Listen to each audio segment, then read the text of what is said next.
Hi, I'm Bob Tabor with LearnVisualStudio.net. In this lesson, we're going to talk about tables. So whenever you need to render tabular data, you want to use the HTML5 table, which is comprised of about a dozen optional HTML5 elements. At a minimum, you probably want to define a header row, so a row that explains what each of the columns are for, as well as individual data rows that contain cells with the data you want to display to the end user. I'll be referencing the elements described in this document in the specification, the edition for web authors.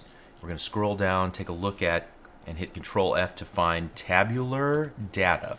So this section, which is 4.9 in my version of the document, we're going to look at many of these elements, including the T body, the T head, the TR, the TD, and the TH, and so on. Okay. It's also important to note that, again, many of the table's elements are completely optional. So you use the parts that are semantically necessary to convey the idea that you're trying to convey in your table of data. You're trying to avoid adding parts purely for presentational or styling purposes. That's the job of cascading style sheets, again. Okay? So to really exercise this idea, instead of going through an academic discussion of each of these items, let's go ahead and have some fun. You'll want to download the code that's associated with this video wherever you're currently streaming the video from, or wherever you originally downloaded this video to play. There should be a code file. If you open up that .zip file, there should be a folder called Lesson 09. Inside of that folder, there is a before, after, and a work folder. So we want to take the before, and we're going to copy it, the lesson09.html file in the before folder, and copy it into the work folder. And so here's where we're going to do our work. We're going to open this up in Notepad. So I'm going to right-click, open with Notepad. Use whatever technique that is comfortable for you. All right, and so what I want to do at this point is I'm going to create a table of information that displays the recent statistics for my favorite hockey player, Jonathan Toews of the Chicago Blackhawks, and I'm going to display his stats over the last couple of seasons, and I'm going to use a table to display that. So let's just go ahead and get started. I'm going to start with an H2 element just to kind of explain what this is for and give it a name here. So Jonathan Toews stats. And then I'm going to start with the table element, and then I'll just go ahead and create the closing table element for the very bottom. And then what I want to do is create a header row. And to create the header row, I'm going to use the T head and then a closing T head. And again, notice that I am indenting just to show levels for readability's sake, not because they have any real importance within HTML itself. But you know, the T head element represents a row of data that's considered to be the heading row. There's also a T foot, which is similar, but obviously for a footing row for whenever you want to calculate totals or whatever the case might be. But here what we want to do is have a series of TH elements, and each of these represent a cell, a header cell of data considered to have the heading information, but doesn't contain any data, no numbers or statistics, for example. Okay, so here we're going to have 3 cells or 3 columns across the top, one for the season, and again I can leave off the closing TH, but in my style I like to include it. Goals, and assists.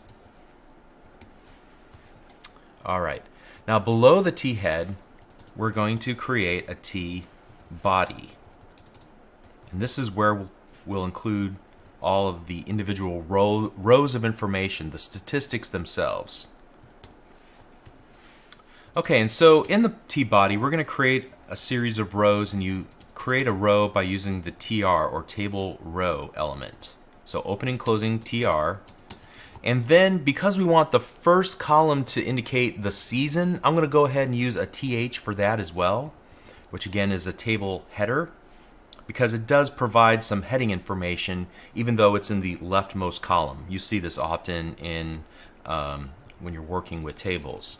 And then we'll have table data, TDs, for the individual statistics themselves.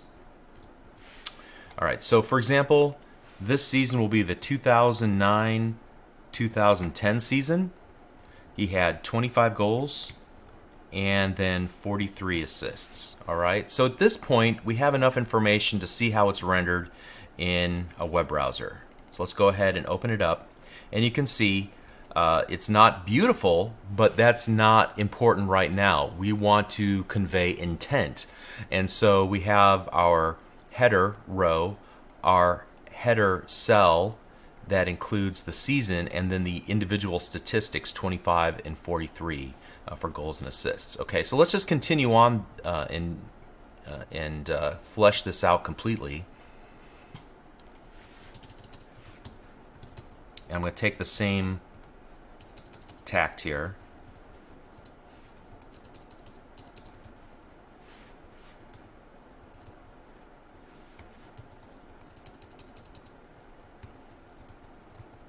In fact, now that I have this structure in place, and I know I'm going to need several of these, I'm just going to copy and paste this a couple of times. That should be sufficient. And we're going to create the 2010 to 2011 season, and then we'll create the 2011 to 2012 season. I think I forgot something here. There we go.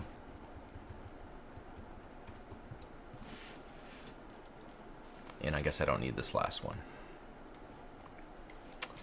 All right, so here we have the 32 and 44, and then here we have 29 and 28. All right, so let's go ahead and see what that looks like. All right, more of the same. Great. Now, for example, what if I needed to create a row that describes something that he was involved in, like the Olympics, for example, and I wanted to span the entire row? I can use one cell, and then I'm going to stretch it out using an attribute of the table data called callSpan. I'm going to set that equal to 3. So whatever data I put in here, so I want to just make a note, 2009 to 2010, also played for Canada at Olympics.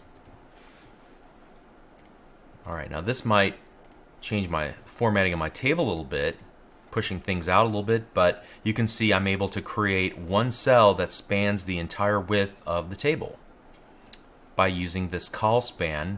In this case, I want it to stretch 3 columns. All right, so where did I get columns from? When you create these cells, you're creating essentially columns. All right, so at the very bottom of this, let's add some things up here. And to do that, we're going to add a T foot.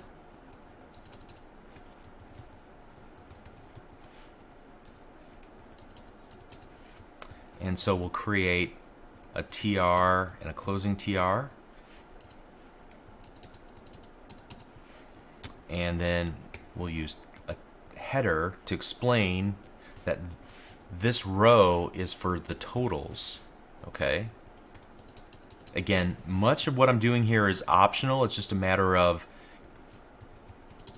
using the correct markup for what I'm intending to do here. And so again, the data will be 86 and 115, I happen to know.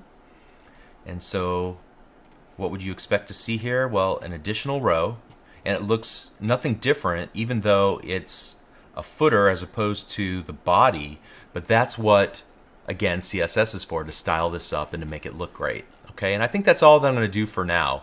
There are other tags that we could use, optional tags for creating call groups and individual columns, and that would allow us to style if you had, like, 10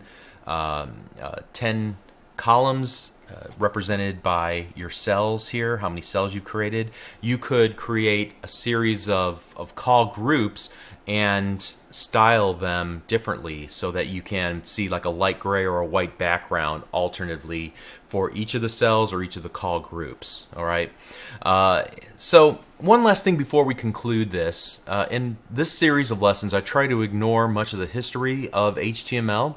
However, in the case of the lowly, much aligned HTML table, it's hard to ignore. You may hear people say developers should never use tables for layout, and I completely agree with that. However, that does not mean that you should never use tables at all. When web browsers first arrived back in 1992, 93, I guess, somewhere around there, they had limited capabilities for positioning major sections of a website on the screen. Somebody realized that you could use tables for this purpose to create basically a series of grid cells for your entire web page, and then it would make it easy to align things on the web page by turning it into a series of grid cells with rows and columns. However, there are several problems with this approach. From an HTML5 perspective, the most obvious problem is that semantically a table has a precise meaning, a representation of table data like we created here in this lesson. Using it for layout abuses the purpose of the table. Furthermore, it creates fixed width pages. Now, most of the internet, quite frankly, uses fixed width pages, but that's changing. As we're going to see later in this series, the new goal for web page layout and design should be a responsive design or a fluid or liquid design that allows the web page to adapt correctly depending on whether you're working on a small device or a large screen. The layout of the page will change based on the current dimensions of the web browser where the given the space available for the given device that the user is looking at your web page with. Again, this is a topic for much later in this series, but positioning our content in tables would take us back to a thought process prevalent in 1995, not 2012, 2013 and beyond. All right, so if you ever get tempted to use tables for and putting paragraphs inside of them in order to get everything positioned, absolutely stop yourself. Don't do it. Don't go down that road. At the very minimum, you'll be ostracized by small children in the streets. But worst case scenario is that you're not really setting yourself up for the future of web development. Okay, so I think that's all I need to say about that. Tables serve a purpose. Use them for that purpose.